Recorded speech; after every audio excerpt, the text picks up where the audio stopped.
Question 1. La situation la plus préoccupante est la situation 1, réponse A, 2, réponse B.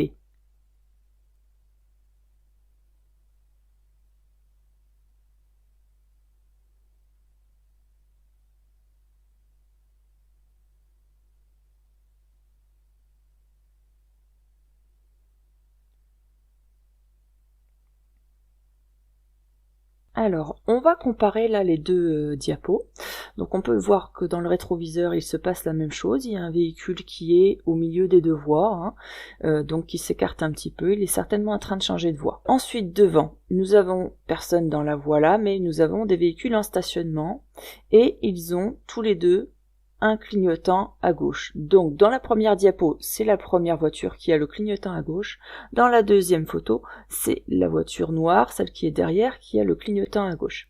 Alors, quelle est la situation la plus préoccupante? Alors nous allons voir ça tout de suite. Ici, nous voyons qu'il y a un clignotant à gauche, mais qu'elle a aussi ses feux stop. Donc on peut supposer qu'elle nous a vus dans le rétroviseur et qu'elle n'a pas l'intention de s'engager tout de suite.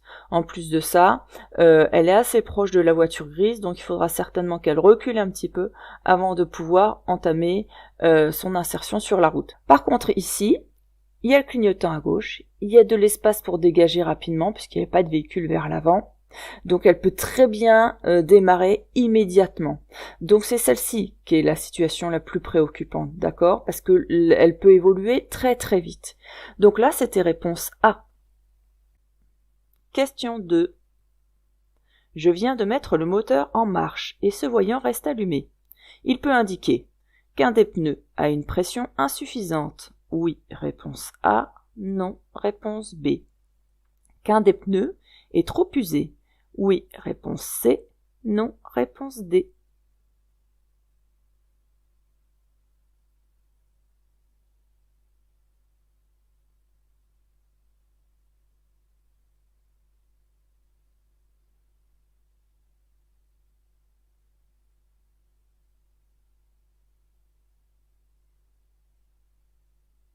Alors, l'usure excessive d'un pneu, ça reste encore difficile pour une voiture de détecter ça. Alors, ce voyant, il indique une pression d'air insuffisante qui est détectée sur au moins une des roues. Ça peut être plusieurs roues, mais c'est sur au moins une des roues. Donc, si ce voyant s'allume en démarrant ou en roulant, je dois contrôler si le pneu me permet d'aller jusqu'à la prochaine station de gonflage, par exemple. Ou si je dois le remplacer immédiatement, parce que là, il est trop dégonflé. Donc c'était réponse A et D. Question 3. En marche normale, je suis bien placé. Oui, réponse A. Non, réponse B.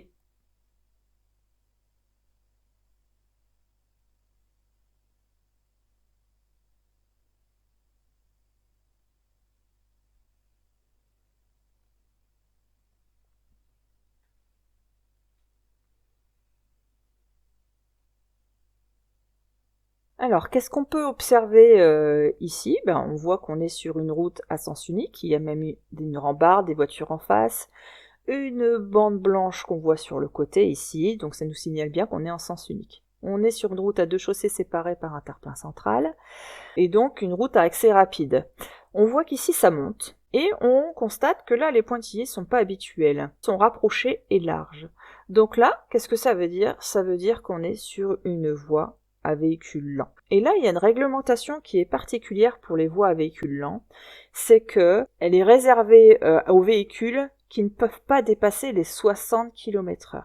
Alors quand je dis 60, on ne peut pas dépasser les 60 km/h, ça veut dire que si je roule à 60 km/h, eh bien, je suis encore concernée par cette voie-là. À 61 km/h, normalement, je dois aller à côté. Attention, on n'a pas le droit de nous l'utiliser si on est en marche normale. Là, c'est quel cas. En marche normale, ça veut dire que je ne dépasse pas et que je roule à une allure normale. Ça veut dire ça en marche normale. Je ne dépasse pas et je roule à allure normale. Donc, comme je roule à allure normale, je n'ai pas à rouler dans cette voie-là. Donc là, en marche normale, est-ce que je suis bien placée? Bah oui, puisque je n'ai pas à circuler. Je n'ai pas à circuler dans cette voie-là. Ma voie la plus à droite, je dois utiliser la voie la plus à droite. Et bien, ma voie la plus à droite, c'est bien celle-ci. Donc, c'était réponse A. Question 4. Ce conducteur routier qui conduit un poids lourd de 16 mètres de long va devoir se déporter à gauche pour aborder ce virage. Oui, réponse A. Non, réponse B.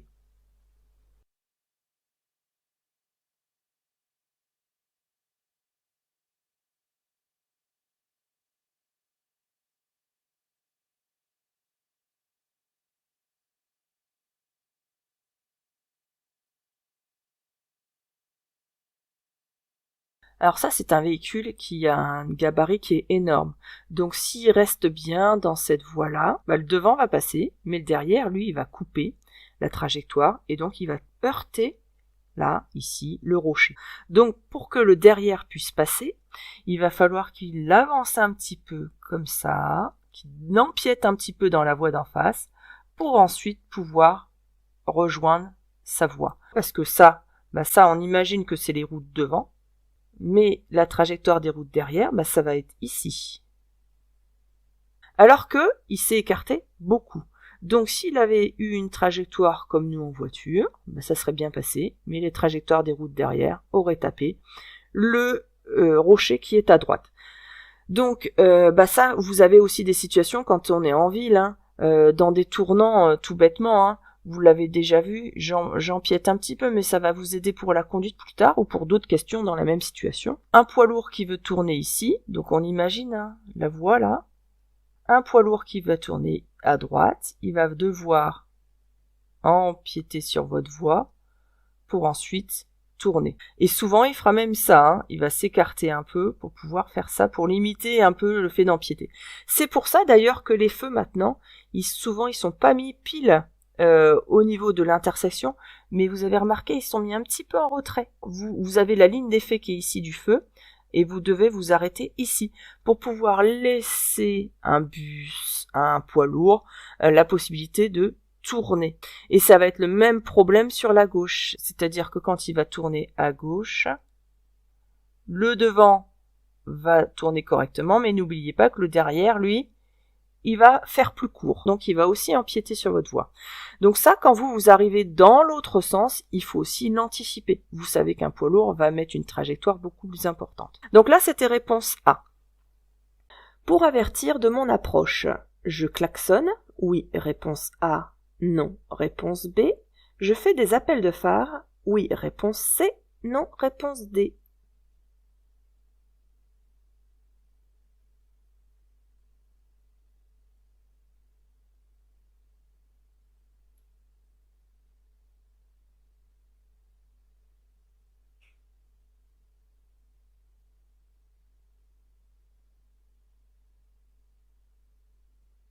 Alors ici, qu'est-ce qu'on peut voir? On peut voir qu'on est sur une route qui est quand même très étroite. On est hors agglomération, il n'y a pas de maison, d'ailleurs on passe au niveau d'une forêt domaniale. Donc comme on est hors agglomération, eh bien je pourrais avertir avec mon klaxon. Mais là c'est pas utile. Pourquoi? Parce que, vous avez vu ici, on est en sens unique. Donc il y aura personne qui arrivera en face. Donc c'est pas utile de klaxonner.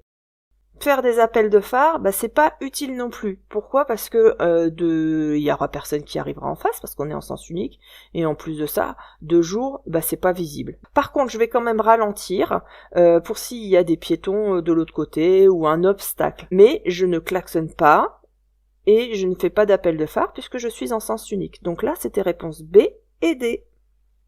Question 6. Pour plus de confort, je peux enlever l'appui-tête de mon siège avant de conduire. Oui, réponse A. Non, réponse B.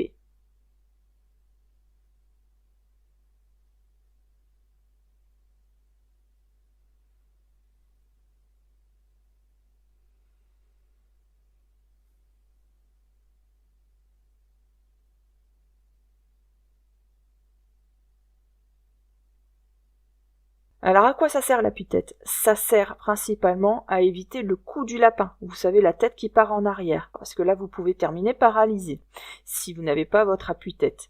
Donc il est important de le mettre, que ce soit à l'avant ou à l'arrière. Donc là, c'était réponse B. Je n'enlève pas mon appui-tête. Réponse B. Question 7. Je viens d'activer l'airbag du siège avant côté passager. Oui, réponse A. Non, réponse B. Dans cette situation, sur le siège avant, Je peux transporter un bébé de 7 mois dans un siège dos à la route. Oui, réponse C. Non, réponse D.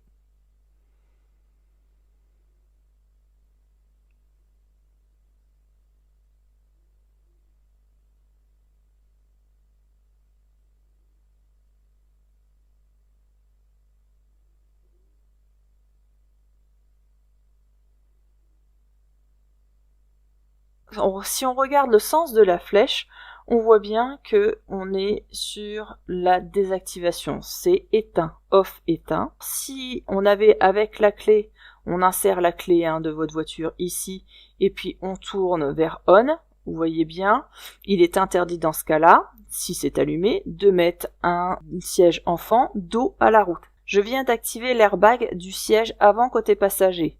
Alors, là, on l'a pas activé, on l'a désactivé. Donc là, c'était réponse B. Est-ce que dans cette situation, sur le siège avant, je peux transporter un bébé de 7 mois dans un siège dos à la route? Puisqu'il est désactivé, j'ai le droit en effet de le mettre à l'avant. Donc là, c'était réponse B et C.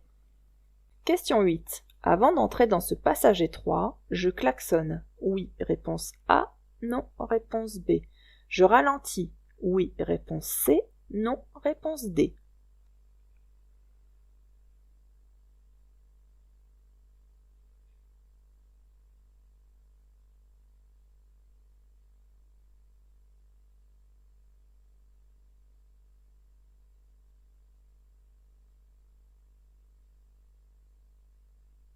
Donc là, on va aborder un virage qui n'est pas large du tout et qui n'a pas de bonne visibilité du tout non plus, on voit rien. Donc on est en raglo aussi, donc on peut utiliser le klaxon pour prévenir de notre présence. Là, il vaut mieux le faire. Pourquoi? Parce que si vous avancez un petit peu trop, vous allez être bloqué ici, et puis si un autre véhicule qui arrive en face, il n'aura plus la place pour passer. Encore pire si c'est un bus ou un car qui arrive, alors là ça va être la catastrophe. Donc pensez avant de vous engager à klaxonner de manière à ce que de l'autre côté, on vous entende et que le véhicule s'arrête si besoin. Évidemment on va ralentir pour avoir le temps de s'arrêter au bon endroit et ne pas gêner la circulation si on découvre qu'il y a un véhicule qui arrive en face. Donc là, c'était réponse A et C. Question 9. Les personnes âgées de plus de 65 ans constituent plus de la moitié de la mortalité piétonne. Oui, réponse A. Non, réponse B.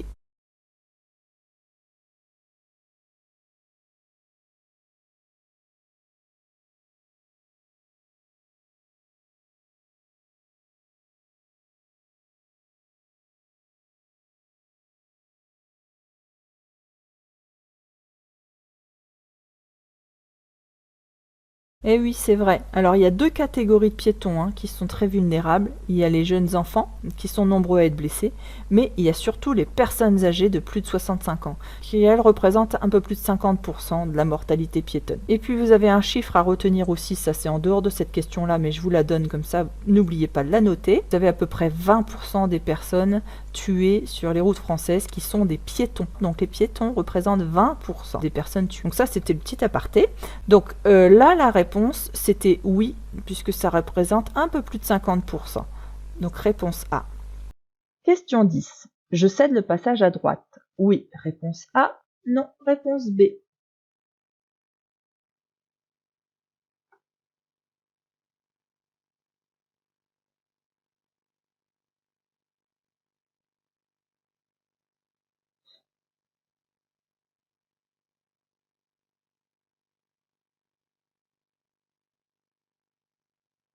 Alors on va regarder si la route de droite, déjà nous on n'a ni stop ni cédé le passage. On n'a rien ici sur le bord, au bord de l'intersection qui nous dit qu'on a un stop ou un cédé le passage. Ensuite, ici, qu'est-ce qu'il y a? Bah rien du tout. Hormis un passage piéton qui est ici, là on voit ni stop ni céder le passage. Il n'y a pas de panneau non plus qui informe qu'il a un stop ou un céder le passage. Ce qui veut dire que c'est la règle de priorité à droite. Moi, quand j'avance, ce véhicule-là se trouve bien sur ma droite, donc je dois le laisser passer. C'est une priorité à droite, il est prioritaire. Donc là, c'était réponse A. Question 11. Cet autocar doit me faciliter le passage. Oui, réponse A. Non, réponse B.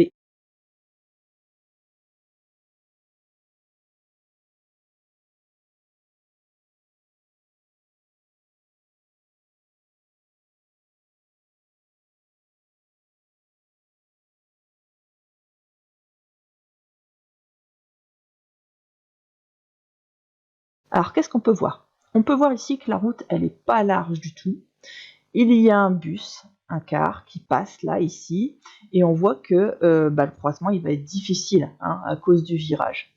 Alors, la règle générale, c'est que les véhicules encombrants doivent s'arrêter ou se garer pour laisser le passage aux autres véhicules. Mais, attention, il y a une exception.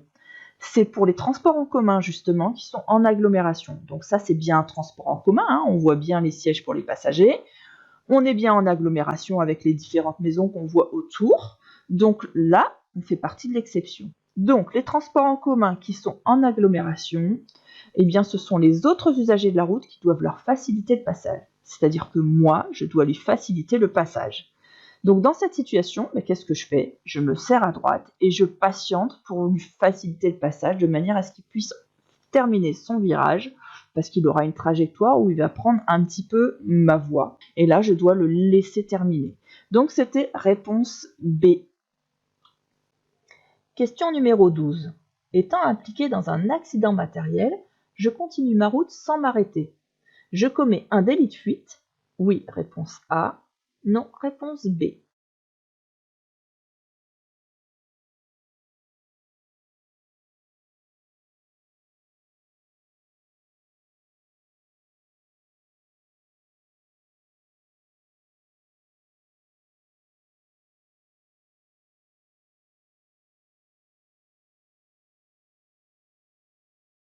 Alors, étant impliqué dans un accident matériel.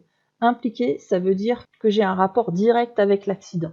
Je suis soit en cause, soit j'ai subi l'accident. Est-ce que je continue ma route sans m'arrêter? Surtout pas. Parce que si vous continuez votre route, même si vous estimez qu'il n'y a pas grand-chose, vous commettez un délit de fuite. Même en cas de petit accident matériel, une petite rayure sur une voiture, si vous partez, vous faites un délit de fuite. Si c'est corporel, c'est encore plus. Et en plus de ça, ça peut être même un délit de fuite aggravé s'il y a une personne qui est blessée et que vous n'assurez pas les secours. Donc, en cas d'accident matériel ou corporel, les deux, tout conducteur impliqué a des obligations et des devoirs auxquels il doit faire face. C'est important, ça c'est le code de la route qui le dit. Donc, dans ce cas-là, je dois m'arrêter. Et si je ne le fais pas, ça sera en effet un délit de fuite. Donc oui, réponse A. Question 13. Cette conductrice titulaire d'un permis probatoire risque la confiscation du téléphone. Réponse A. Une obligation de stage. Réponse B. Un retrait de points. Réponse C. Une amende. Réponse D.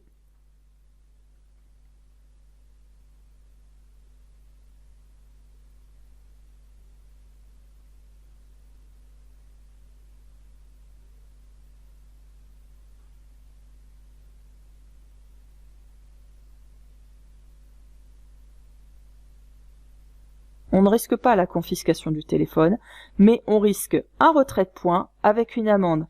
Et donc, on risque une obligation de stage aussi. Donc, c'est réponse B, C et D.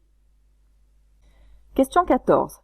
La pollution est constituée de gaz carbonique. Oui, réponse A. Non, réponse B.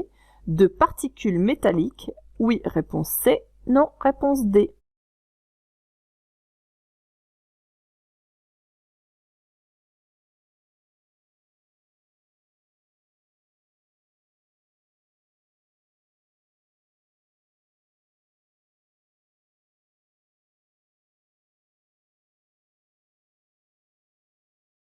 La pollution, c'est constitué, là, les échappements de CO2, d'accord? Donc de gaz carbonique.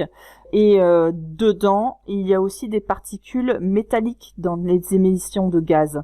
Et tout ça, c'est responsable du changement climatique, d'ailleurs. Donc là, c'était réponse A et C. Question 15. Avant d'entrer dans un tunnel, je m'assure que je suis autorisé à le traverser. Réponse A. Qu'il me reste assez de carburant pour le traverser. Réponse B. Je mets les feux de position seuls. Réponse C. Les feux de croisement réponse D.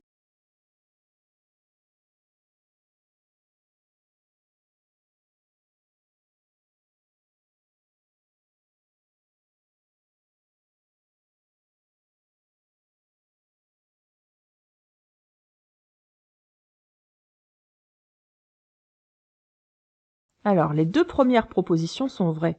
En effet, avant d'entrer dans un tunnel, on doit toujours s'assurer qu'on a autorisé à le traverser, comme ici, vous avez vu, vous avez des flèches vertes. Si on ne pouvait pas, ça serait une croix rouge, parce que s'il y a un accident à l'intérieur, c'est pour éviter tout risque de suraccident ou éviter que toutes les voitures prennent feu et que ça se propage, par exemple. Ensuite, donc, je m'assure aussi que j'ai assez de carburant pour le traverser, pour ne pas tomber en panne à l'intérieur. Ça deviendrait dangereux pour toute la circulation autour de nous. Donc, réponse A et B, ça c'est bon. Et ensuite, qu'est-ce que je mets comme feu? Eh bien, là, quand vous avez ce panneau-là, ça veut dire que vous êtes obligation, hein, de mettre vos feux de croisement. Donc, c'était A, B et D. Question 16. Je risque une amende si je transporte une personne non ceinturée âgée de 12 ans, réponse A, 16 ans, réponse B, 18 ans, réponse C, 21 ans, réponse D.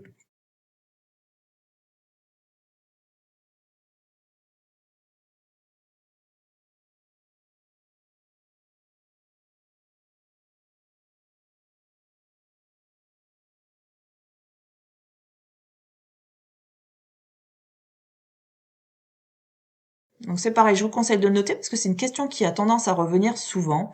Vous êtes responsable pour tous ceux qui sont mineurs, c'est-à-dire qui ont moins de 18 ans. Donc pour tous les passagers qui ont moins de 18 ans. Là, vous aurez une amende dans ce cas-là. Donc c'était réponse A et B parce que ces deux-là ont moins de 18 ans. J'ai le droit de rester sur la voie de gauche si je roule à 80 km/h. Oui, réponse A. Non, réponse B. À 130 km/h. Oui, réponse C. Non, réponse D.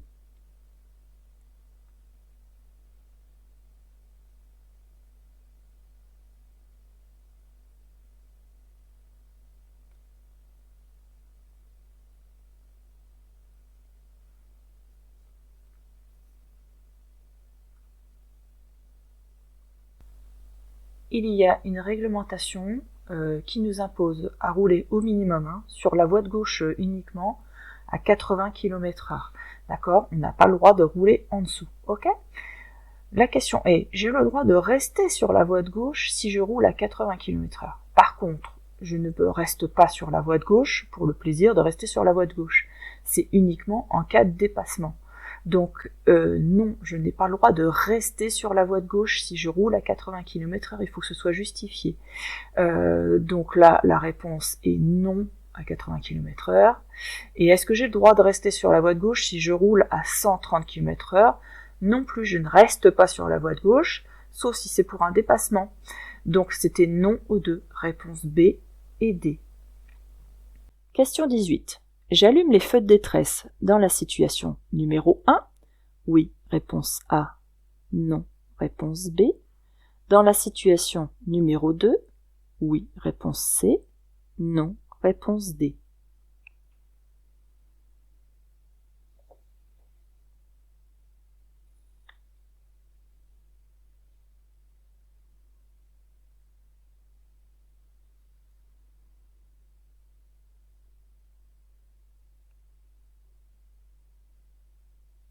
On allume nos feux de détresse quand on a un problème mécanique ou quand il y a un fort ralentissement vers l'avant.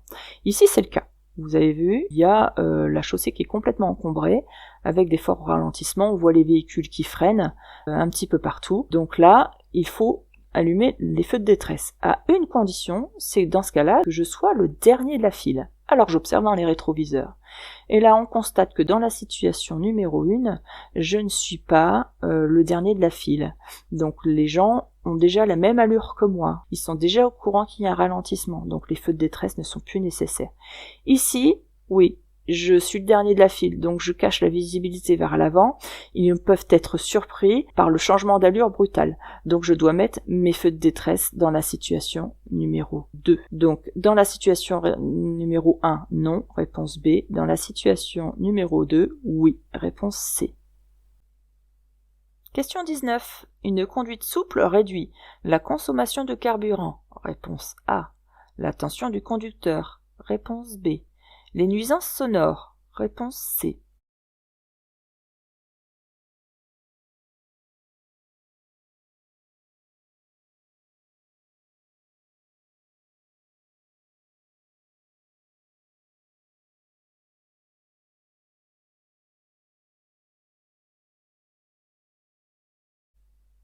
Alors, qu'est-ce que c'est qu'une conduite souple? Une conduite souple, c'est ne pas trop accélérer, ne pas freiner brutalement. Donc, c'est plutôt avoir des changements d'allure qui sont plus doux. Donc, le fait de moins accélérer, d'accélérer moins fort, de monter moins dans les tours, évidemment, on consommera moins de carburant. Une conduite souple, ça demande malgré tout quand même de l'attention pour le conducteur, parce qu'il doit anticiper plus ce qui se passe, parce qu'il va pas accélérer s'il voit que au loin il y a un danger qui risque d'arriver, ou s'il voit que le feu risque de passer orange, d'accord? Donc il va analyser un peu plus la situation. Pareil, il freinera moins fort parce qu'il aura anticipé plus. Donc ça lui demande plus d'attention. Par contre, ça provoque moins de nuisances sonores, en effet, puisqu'on accélère moins fort, donc le moteur fait moins de bruit. Question 20. Dans ce tunnel situé en agglomération et de moins de 300 mètres, je peux circuler en feu de position seule, réponse A, en feu de croisement, réponse B, en feu de route, réponse C, tout feu d'éteint, réponse D.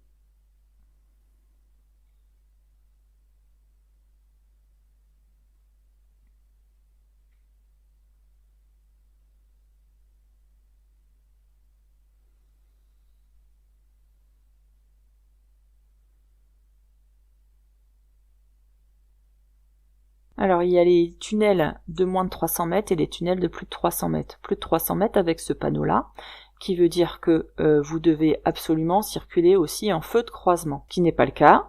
Là, dans ce tunnel, on est en agglomération, il fait moins de 300 mètres, donc on n'a pas ce panneau-là. Donc ensuite, on va respecter la réglementation de savoir quand est-ce qu'on peut mettre les feux dans quelle situation. Alors, les feux de route, c'est non, parce que il y a de l'éclairage. Donc ça, j'enlève les feux de route. Je ne circule pas tout feux éteints, parce que c'est sombre, donc je dois absolument quand même mettre mes feux. Donc après, est-ce que je peux mettre mes feux de position seuls ou mes feux de croisement?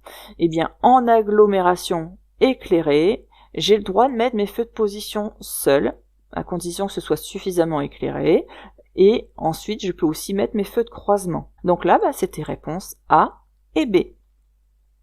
Question 21. Dans cette situation, je dépasse. Réponse A. J'attends pour dépasser. Réponse B.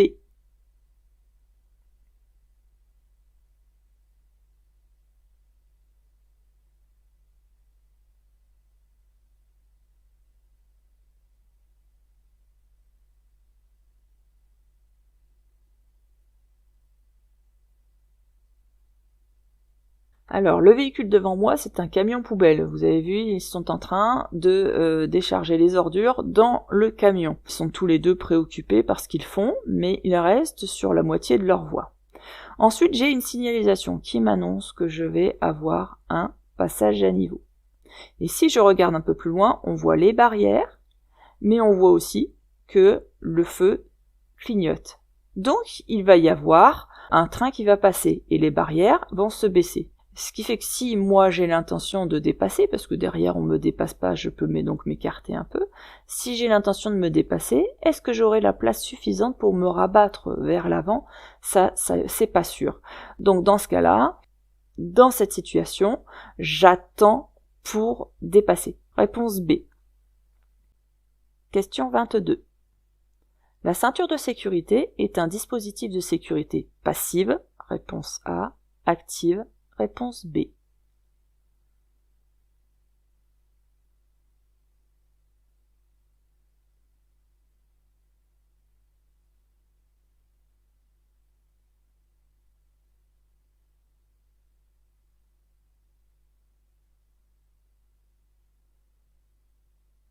Alors, on va commencer par la sécurité active. La sécurité active, ça vous permet d'éviter l'accident ou d'essayer d'éviter l'accident, parce que c'est pas toujours possible. Donc ça agit avant l'accident, comme par exemple l'antidérapage des roues. La sécurité passive, elle a pour but de limiter les conséquences de l'accident pour que cela devienne moins grave. Donc ça agit au moment du choc ou après le choc. Je pense aux airbags, je pense à la ceinture.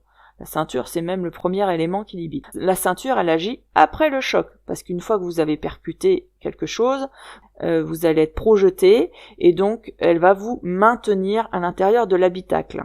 Donc c'est une sécurité passive. Réponse A. Question 23. Juste après le quart, je peux stationner. Oui, réponse A. Non, réponse B. M'arrêter un court instant. Oui, réponse C. Non, réponse D.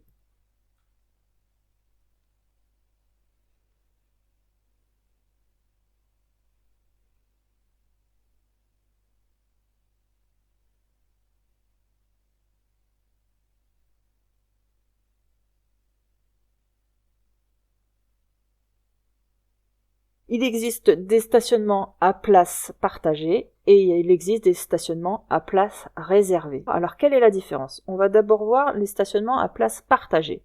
Alors, les stationnements à place partagée, vous voyez, en fait, ici, vous avez des pointillés. Donc, contrairement ici, vous avez une ligne continue jaune. Quand ce sont des pointillés comme ça, qu'est-ce que ça veut dire? Ça veut dire que vous avez le droit de stationner la nuit de 20h jusqu'à 7h du matin. Vous avez aussi le droit de stationner le dimanche et vous avez aussi le droit de stationner les jours fériés. Pareil, si vous savez pas, une petite fiche. Ça, voilà, on peut partager avec ceux qui font de la livraison. Ensuite, quand vous avez ici là une ligne continue jaune, ça veut dire que ce sont des places réservées. Et donc les places réservées, elles sont réservées pour eux, pour la livraison, 7 jours sur 7 et 24 heures sur 24. Donc vous ne pouvez pas y aller. Voilà. Ici, qu'est-ce qu'on reconstate? On a la place qui est réservée. Pourquoi? Parce que la ligne, elle est continue, comme sur ce dessin-là, ici. Donc juste après le quart, est-ce que je peux stationner? Non. Réponse B. Est-ce que je peux m'arrêter même un court instant? Non, c'est strictement interdit. Je dois désactiver le limiteur de vitesse avant de m'engager dans cette agglomération. Vrai, réponse A. Faux, réponse B.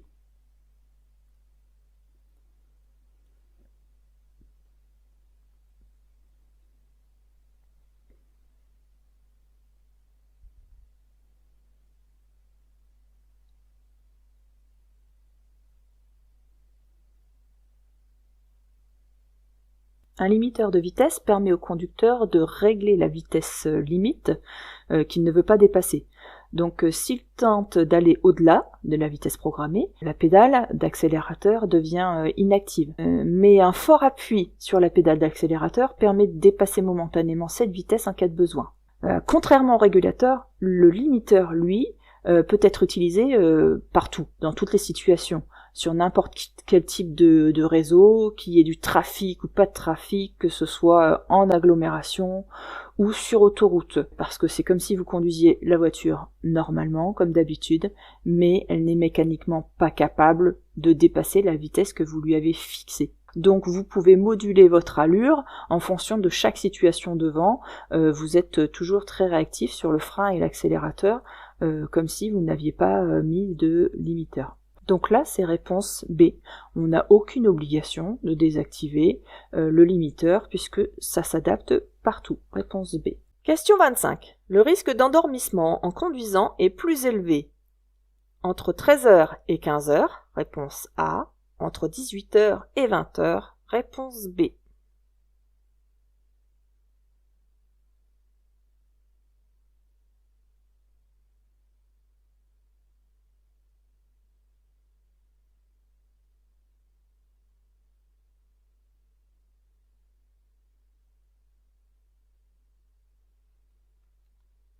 Donc pareil, on va voir si vous avez trouvé la réponse, ceux qui ont eu accès aux questions.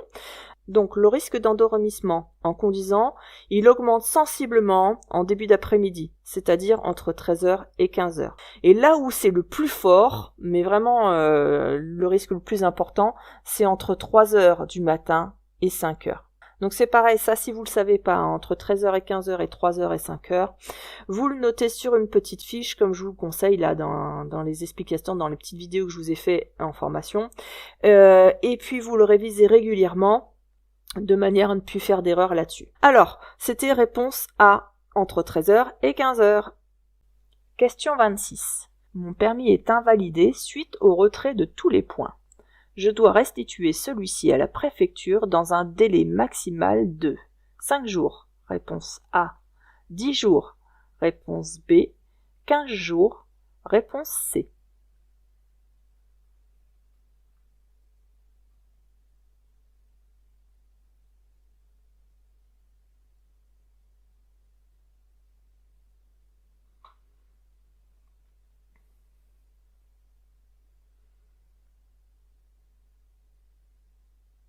Alors, si vous avez perdu tous vos points, vous allez recevoir une lettre recommandée en accusé-réception. Cette lettre va vous récapituler tous les retraits de points que vous avez eus, ce qui font qu'au final vous êtes tombé à 0. Et ça vous informe que votre permis est invalidé, donc il n'est plus valable, vous n'avez plus de permis. Dans ce cas-là, vous devez restituer votre permis de conduire à la préfecture de votre département dans les 10 jours suivant la réception de la lettre recommandée. Et à savoir par cœur aussi, donc là c'est réponse B. Question 27. Quelle est la meilleure installation? A, réponse A. B, réponse B.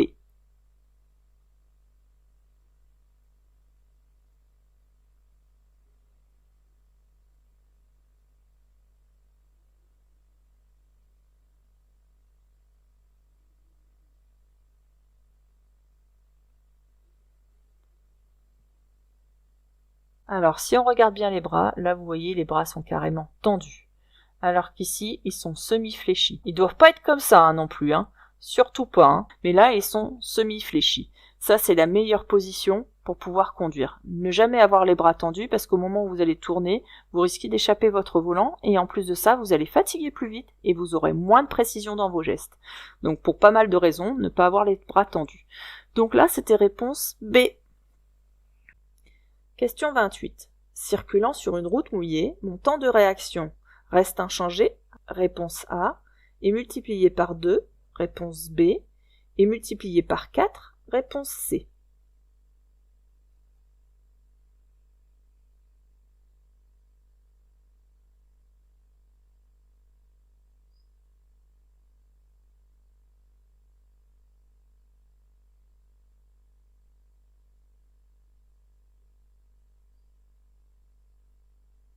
Qu'est-ce que c'est que le temps de réaction? Le temps de réaction, c'est entre le moment, parce que nous on regarde, ça c'est notre œil, c'est entre le moment où on a vu quelque chose et entre le moment, et là il va se passer du temps, et entre le moment où on va commencer soit à faire un coup de volant ou appuyer sur la pédale de frein. Voilà. Donc là, c'est le temps qui va se passer entre ce qu'on a vu et ce qu'on va faire. Qu'il pleuve ou qu'il pleuve pas, ça va rien changer entre ce qu'on a vu et ce qu'on va faire, d'accord? Ça ne va pas influencer votre temps de réaction. Donc là, c'était réponse A. Question 29. Je m'arrête dans la situation numéro 1. Oui, réponse A. Non, réponse B. Dans la situation numéro 2. Oui, réponse C. Non, réponse D.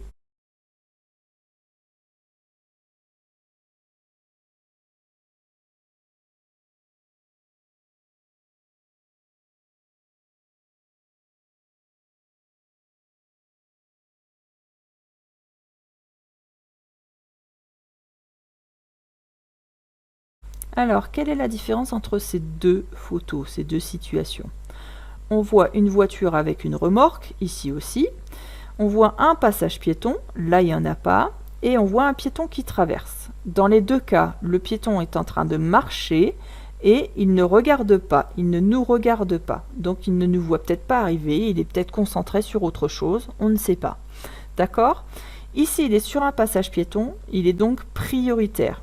Dans tous les cas. Dans la situation numéro 2, Il ne me regarde pas, mais il n'y en a pas non plus à proximité des passages piétons. Il faut savoir que 20% des tués environ sont des piétons. Donc si un piéton a commencé à traverser ou s'il manifeste son intention de s'engager, vous devez lui céder le passage, même en dehors d'un passage piéton. D'autant plus que là, si on ne le laisse pas passer, on va le laisser en plein milieu de la route avec des véhicules qui arrivent en face et là ça devient dangereux pour lui aussi. Donc on va le mettre dans une mauvaise situation et donc on va amplifier le risque d'accident. Donc je le laisse passer. Réponse A et C. Question 30. Un de mes pneus est crevé. Je le remplace par une roue galette. Je ne peux pas dépasser 70 km/h. Réponse A. 80 km/h. Réponse B. 90 km/h. Réponse C.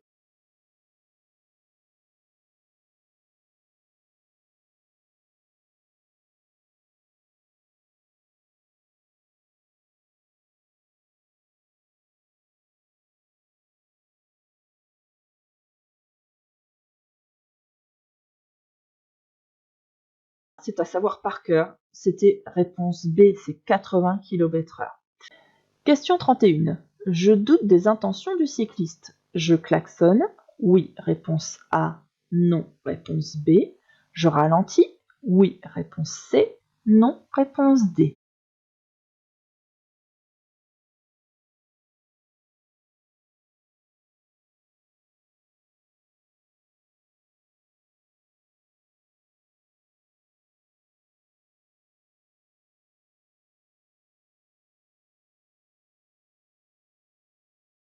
On peut voir que le cycliste est en train de s'engager sur la chaussée. On voit qu'il est en train de sauter le trottoir pour s'engager. Qu'est-ce qu'il va faire? Est-ce qu'il va continuer dans cette voie-là ou est-ce qu'il va juste traverser? Je n'en ai aucune idée. Donc dans le doute, qu'est-ce que je vais faire? Je vais ralentir. Est-ce que j'ai besoin de klaxonner? Comme je suis assez loin de lui, quand même il y a de la distance, c'est pas un danger immédiat du coup. Moi j'ai le temps de ralentir pour justement avoir des distances de sécurité. Et donc ça, en plus le fait de ralentir, ça me laissera le temps de comprendre ses intentions. En ville, je n'ai droit de klaxonner que en cas de danger immédiat. Il aurait été ici, évidemment, j'aurais klaxonné. Là, il est quand même plus loin, donc je n'ai pas besoin de klaxonner. Donc c'est réponse B et C. Question 32. Je peux circuler avec les feux de position seuls, réponse A, les feux de croisement, réponse B, les feux de route, réponse C.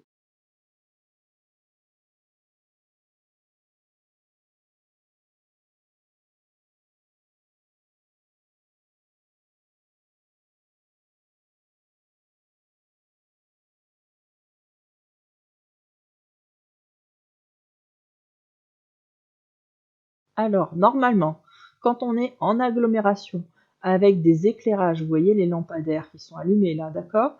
Quand il y a de l'éclairage, je peux circuler soit en feu de position, soit en feu de croisement. Mais il y a une donnée à prendre en compte, c'est que là, il pleut. Donc, comme il pleut, je dois rouler en feu de croisement uniquement. Donc, réponse B.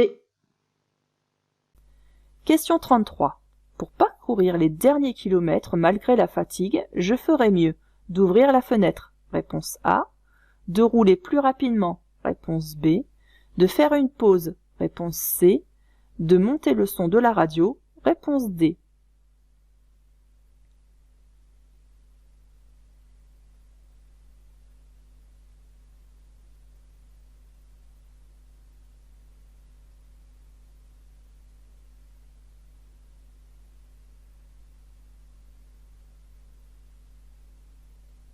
Quand l'organisme est fatigué, c'est que l'organisme il ne peut plus lutter. Alors la seule solution, c'est de faire une pause. Comme ça permet à l'organisme de récupérer. Parce que sinon, vous risquez d'entrer dans des phases de micro-sommeil, c'est-à-dire que vous endormez, vous en rendez même pas compte.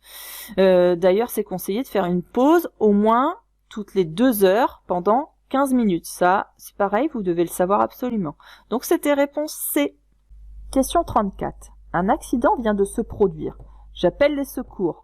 Avant d'avoir évalué l'état des victimes, réponse A. Après avoir évalué l'état des victimes, réponse B.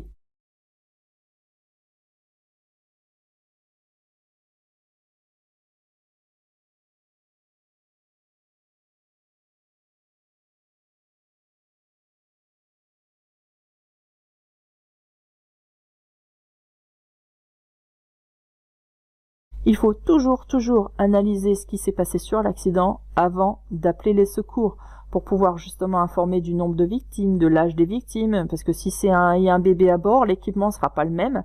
Voilà, s'il y a une personne enceinte, si la personne souffre d'hémorragie, si la personne est bloquée dans la voiture et qu'il va falloir prévoir une désincarcération.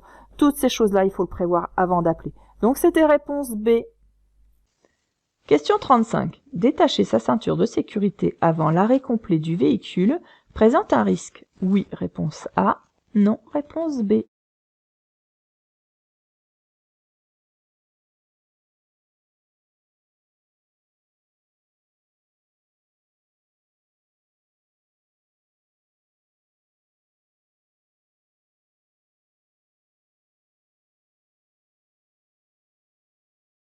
Je sais pas si vous le savez, mais même à 30 km/h, une personne qui n'a pas sa ceinture de sécurité peut être éjectée en cas d'accident. Il peut déjà traverser le pare-brise.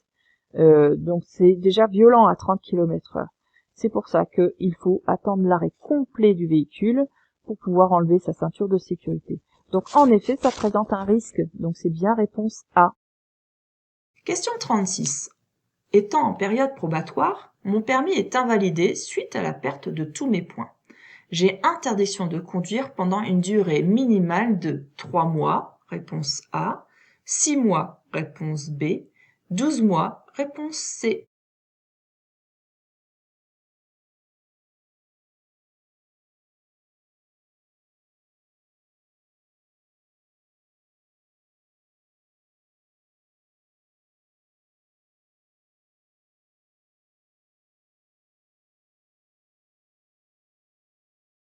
Alors, le retrait de tous les points, ça entraîne une interdiction de conduire pendant une durée minimum de 6 mois. Et comme je suis en période probatoire, je vais être obligée, dans ce cas-là, de repasser l'épreuve du code et aussi l'épreuve de l'examen de conduite, du permis de conduire. Donc, vous devez repasser la totale. Par contre, vous pouvez quand même repasser ces examens-là pendant votre période de 6 mois, mais vous ne pourrez pas reconduire avant les 6 mois. Donc, réponse B. Pour économiser du carburant dans une descente, je passe au point mort. Réponse A. J'utilise le frein moteur. Réponse B. Les deux consomment autant. Réponse C.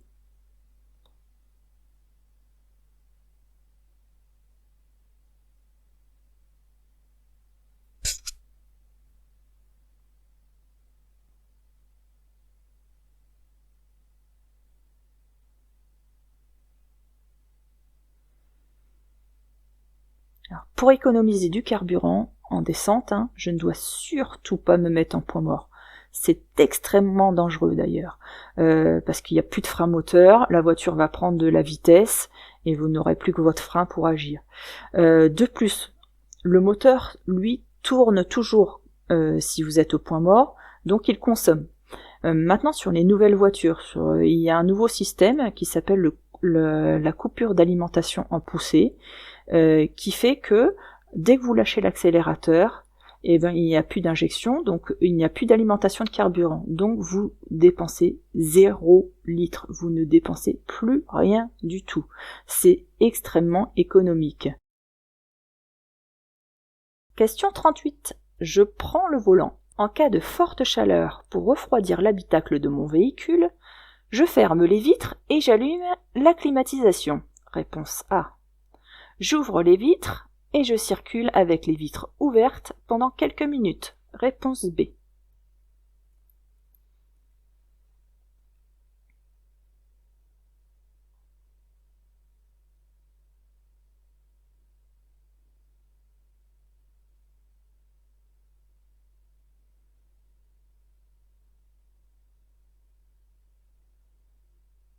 Dans une voiture, quand il fait, vous voyez, à peu près 30 degrés à l'extérieur, dans une voiture, on peut très vite atteindre les 40 à 50 degrés à l'intérieur de votre voiture.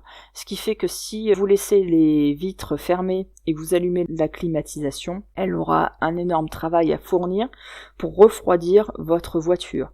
Et en plus de ça, vous allez consommer plus et polluer plus. Donc l'idéal, c'est d'abord d'essayer de retourner à une température ambiante, une température de l'extérieur, donc d'ouvrir les vitres et de circuler un petit instant comme ça pour rafraîchir rapidement votre habitacle, et ensuite vous remontez vos vitres et vous mettez la climatisation. Donc là, c'était réponse B.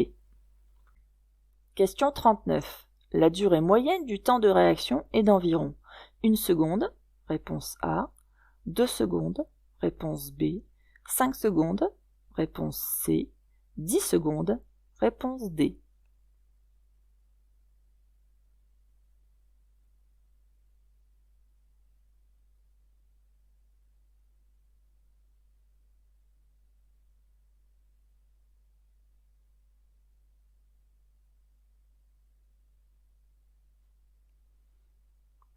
Alors le temps de réaction, c'est le temps nécessaire au conducteur pour analyser l'information, donc entre le moment où il a vu et le moment où il va décider de faire une action, c'est-à-dire soit un coup de volant, soit faire un freinage, soit faire comme le monsieur, hurler, paniquer et ne rien faire, parce que ça arrive aussi. C'est entre le moment où on a vu le danger et le moment où on va agir. En moyenne, il est de 1 seconde. Ça peut évoluer si vous êtes fatigué, si vous avez consommé de l'alcool, des médicaments, des substances illégales. Voilà. Donc là, c'est réponse A. Question 40. Je dois brancher un défibrillateur automatisé externe sur une prise de courant pour pouvoir l'utiliser. Oui, réponse A. Non, réponse B.